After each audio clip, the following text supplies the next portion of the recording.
Haji Halim sedang menunjukkan begini cara sayang kepada ibu. Wahai kalian yang tak menghormati ibu, yang menyepelekan ibu, yang merendahkan ibu. Malam ini lihat, beliau tidak ada ceramah, tidak ada tausiah, tapi langsung dibuat begini cara menghormati ibu. Ini sekarang banyak orang tak menghormati ibu. Berapa banyak ibu yang awalnya bantu-bantu, lama-lama jadi pembantu. Dulu dia tidak tarawih, kenapa? Karena kita menangis merengek di rumah. Sekarang di hari tuanya dia tidak tarawih juga. Kenapa? Dia menjaga cucunya. Berapa banyak itu terjadi? Jangan sampai dia tidak pernah menolak cucunya, dia sayang. Tapi kita yang berpikir, berapa kali dia tidak jadi sholat duha karena kita kencing di kainnya. Berapa kali dia tidak tarawih karena kita menangis merengek sampai subuh datang. Berapa kali dia tidak iktikaf karena kita, andai dia masih hidup hari ini, datang belikan pakaian yang paling dia suka, belikan perhiasan kalau ada. Andai tidak cium tangannya, tapi yang sudah meninggal dunia, jangan lupa kau doakan Rabbil firli wal walidayya warhamhuma kama rabbayani shaghira. Berdoa pun kau tak mau, apalagi yang akan kau bawa menghadap Allah SWT. Meregang nyawa dia melahirkan engkau. 9 bulan 10 hari kau menumpang di perutnya. 2 tahun kau menyusu, melahirkan, menetes darahnya dalam badanmu. Andai kau gendong dia dari Palembang, dari Pekanbaru dia, kau gendong dia sampai ke Makkah, kembali lagi, belum tentu dapat menebus satu teriakannya saat melahirkan. Lalu apa yang bisa kau lakukan? Datang seorang ibu pergi ke tempat servis HP. Nak, tolong anak lihatkan HP saya rusak kayaknya. Dia periksa, ini nggak rusak bu. Terus memang anak ibu nggak nelpon. Datang dia ke rumah anaknya. Nah, ibu nggak ada uang mau buka puasa, bisa minjam 100.000. Apa kata si anak? Sebentar ya mak, aku tanya istriku. Kita dapat dari mana? Ada yang kirim. Jadikan ibumu seperti raja, maka rezekimu akan diberikan Allah seperti rezeki raja-raja. Bukan hadis, dapat dari buku. Ini ibu minta terus sholat tarawih, tapi sang anak sudah tidak bisa. Aku mau hentikan saja sholat tarawih ini karena mau buat tenda ini tidak bisa. Tiangnya bambu sudah bocor. Kita stop saja sholat tarawih bersama ini. Apa kata si ibu? Buatlah sholat tarawih terus, nanti Allah akan berikan engkau gedung yang besar. Dengan gedung besar itu kau akan tetap sholat tarawih. Mana gedung besar itu? Langsung dikabulkan Allah Subhanahu wa ta'ala. Karena setelah Allah langsung orang tua. Wa qadha rabbuka alla ta'budu illa iyyah. Allah sudah wajibkan engkau menyembah Allah. Setelah Allah, wa bil walidayni jangan kau lawan ibu. Anak-anakku jangan kau lawan ibu. Karena kau lawan ibumu, kau tak pernah mencium kebahagiaan. Walaupun hartamu banyak, kau akan berenang dalam air mata penderitaan sampai kematian datang.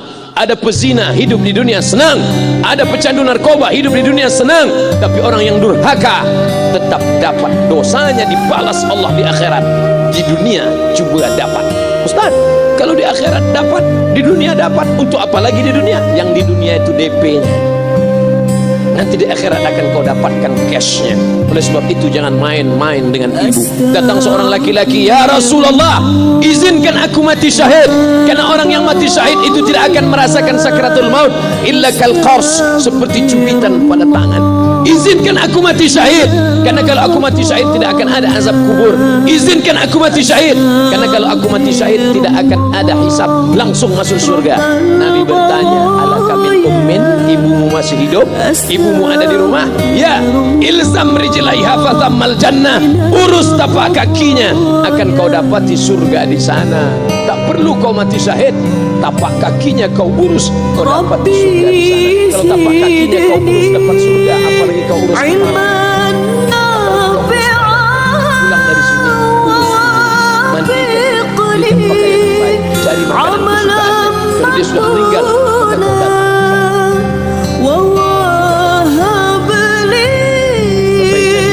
Allah Subhanahu wa ta'ala. Ini ustaz suaranya menggelegar nih, marah apa?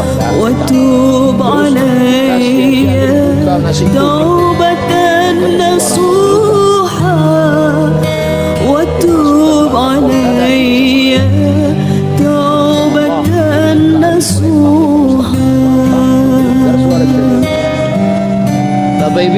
dimuliakan Allah Subhanahu wa taala, datang seorang laki-laki, kata Nabi sallallahu alaihi wasallam, nanti akan ada laki-laki yang datang kemari minta doanya, doanya kabul. Sahabat heran, kami yang hidup sama Nabi, kami yang perang sama Nabi, kami yang jihad sama Nabi, kenapa mesti minta doa dia? Dia tidak pernah ketemu Nabi. Pokoknya nanti kalau dia datang minta doa sama dia. Setelah Nabi SAW meninggal barulah dia datang. Orang itu bernama Uwais Al-Qarni. Kenapa doanya makbul? Dia merawat ibunya. Kalau ibumu kau rawat, doamu dikabulkan Allah Subhanahu wa taala.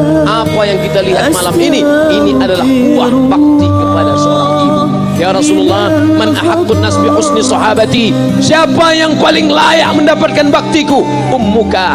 Siapa lagi? Ummuka. Siapa lagi? Ummuka. Ibumu. Summa man, siapa lagi? Abuka.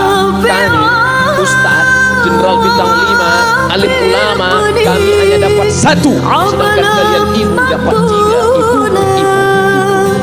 Kenapa ibu dapat 3? Karena ibu bisa melakukan 3. Ibu mengandung, ibu melahirkan, ibu menyusukan. Kalau bapak mau dapat 3, coba yang 3. Pulang dari sini, pergi ke tempat jual kelapa muda, beli 1. Jangan dibelah, ikat di perut 9 bulan 10 hari. Mau merasakan melahirkan, pulang dari sini, pergi ke tempat jual mangga, telan bulat-bulat, keluarkan bulat-bulat. Emang enak jadi perempuan. Mereka luar biasa. Tanya ibumu, berapa kali dia meninggalkan puasa Ramadan? Saat mengandung engkau 30 hari dia tak puasa. Saat menyusukan tahun pertama 30 hari dia tak puasa. Saat menyusukan tahun kedua 30 hari dia tak puasa. Saat dia mau ganti qadha tahun berikutnya, adik mau menyusul. Hari ini dia belum mengqadha puasanya, dia terhutang di hadapan Allah. Lalu apa yang bisa kau lakukan? Malam ini betul-betul disadarkan. Alhamdulillah ibu saya masih hidup, umurnya 70 tahun. Saya akan pulang dari kajian malam ini, nampaknya malam ini saya yang ceramah, saya yang tausiah, tapi saya mengambil pelajaran. Pulang dari sini saya akan lebih sayang pada emak saya lebih cinta kepada ibu saya malu, saya hanya pandai berceramah, berkata, tapi orang sudah mengamalkannya langsung. Haji Halim membelikan gelang ibunya 2 kali sampai 4 kali setahun. Gelang cincin sudah dibelikan 2 bulan, hilang. Kemana? Ada orang susah tadi aku kasih. Ternyata itu yang membuat rezeki melimpah ruah. Maka rezeki buah yang sudah matang harus kita joloknya dengan apa? Dengan berbakti kepada ibu.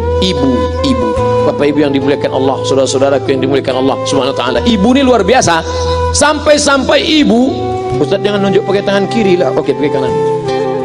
Ibu, andai ngomong ibu salah, tetap dikabulkan Allah Subhanahu wa taala. Ada seorang ibu memanggil anaknya, "Ya Juraij, wahai Juraij." Anaknya sedang beribadah. Ibadah pada Allah atau nyambut ucapan ibu? Allah lebih mulia, dia diam. "Ya Juraij," dia tetap diam. "Ya Juraij," dia tetap diam. Dia tidak jawab seruan ibunya. Sampai akhirnya ibunya berkata, apa kata ibunya? "Allahumma la tumitshu hatta turihi wujuhal mumisat." Jangan matikan Juraij sebelum matanya melihat wanita, maaf, tunasusila. Jangan matikan Juraij sebelum matanya melihat wanita tunasusila, WTS PSK, orang nakal, orang jahat. Tidak mungkin ahli ibadah matanya melihat orang jahat. Tapi takdir berkata lain. Tak lama setelah ucapan sang ibu, ada seorang WTS PSK hamil, tidak diketahui suaminya, ditangkap, ditanya, "Siapa yang menghamilimu?" Apa kata si perempuan? "Yang menghamiliku adalah Juraij." Sampai Juraij ketika difitnah, perempuan wanita susila itu ditanya, "Siapa yang menghamilimu?" Ternyata dia berkata, "Juraij." Akhirnya mereka menangkap Juraij. "Juraij, ternyata engkau selama ini pura-pura saja menjadi pelaku ibadah. Engkau ternyata sudah menghamili perempuan ini." Mereka menghancurkan tempat ibadah Juraij. Tapi kemudian Juraij sabar. Dia katakan, "Nanti tunggu anak itu lahir, kalian baru tahu."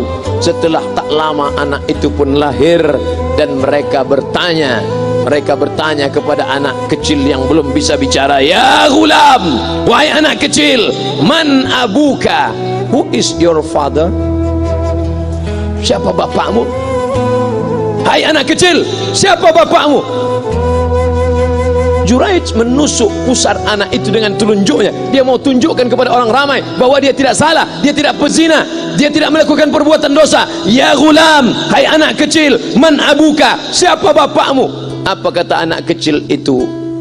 Koboy, ko sapi, boy penjaga sapi, pengembala sapi. Bapakku pengembala sapi. Barulah orang Yahudi tahu ternyata ra'il ghanam yang menghamili PSK perempuan jahat tadi adalah penggembala sapi. Lalu kenapa fitnah itu terjadi? Allah mengabulkan doa si ibu sebelum Juraij mati. Matanya pernah melihat wanita tuna susila. Oleh sebab itu ibu jangan sampai kalau marah sama anak memanggil anak dengan kata-kata yang tak baik. Setan, hantu. Kalaupun marah panggil dia, calon wali kota, sini sebentar. Kalau marah betul, calon gubernur, sini sebentar. Doa ibu dikabulkan Allah Subhanahu wa taala. Saya setahun setiap bulan Februari ceramah di Kuala Lumpur seminggu. Kuala Lumpur, Selangor, Sarawak, Kuching, kemudian Malaka, Ipoh, Negeri Sembilan. Ketika saya tausiah datang ibu-ibu makcik Malaysia. Assalamualaikum. Waalaikumsalam. Ustaz Somad. Ya. Saya nak jumpa dengan emak Ustaz. Loh, ngapa jumpa emak saya? Jumpa saya lah. Ustaz pasti dididik oleh seorang ibu. Saya ingin jumpa ibu Ustaz. Saya sangka dia mau jumpa saya. Ternyata ibu di tengah para habaib, diambil diri seorang profesor, dibalik diri seorang gubernur, wali kota, Kapolda. Di dalam diri mereka ini adalah orang-orang luar biasa, tapi dilahirkan oleh perempuan-perempuan yang super luar biasa. Betul? Mereka ini semua dibesarkan perempuan. Makanya ada ungkapan al-jannatu tahta aqdamil ummahat, surga di bawah telapak kaki ibu. Tapi ada yang mengatakan itu dulu Pak Ustaz, sekarang sudah berubah, surga di bawah tapak kaki babysitter. Karena banyak yang menitipkan anaknya kepada penitipan anak. Jangan bu, walaupun kau wanita karir, tidak seberapa itu, tidak dapat kau tebus kehilangan masa-masa manja mereka dengan pendidikan. Ini banyak ibu-ibu sekarang sudah tidak lagi mengurus anaknya.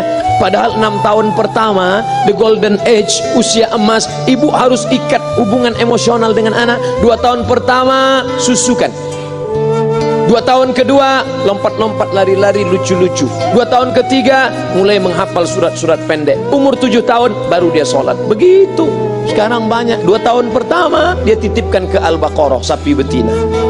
2 tahun kedua dia titipkan ke PAUD dan BUUD.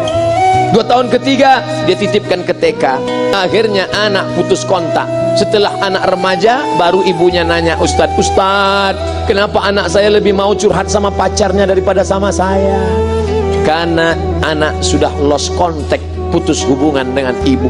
Itulah yang dulu dikejar dengan wanita karir, pergi pagi pulang petang, peras keringat, banting tulang, tunggang langgang, lintang pukang. Tak dapat kau tebus dengan apapun.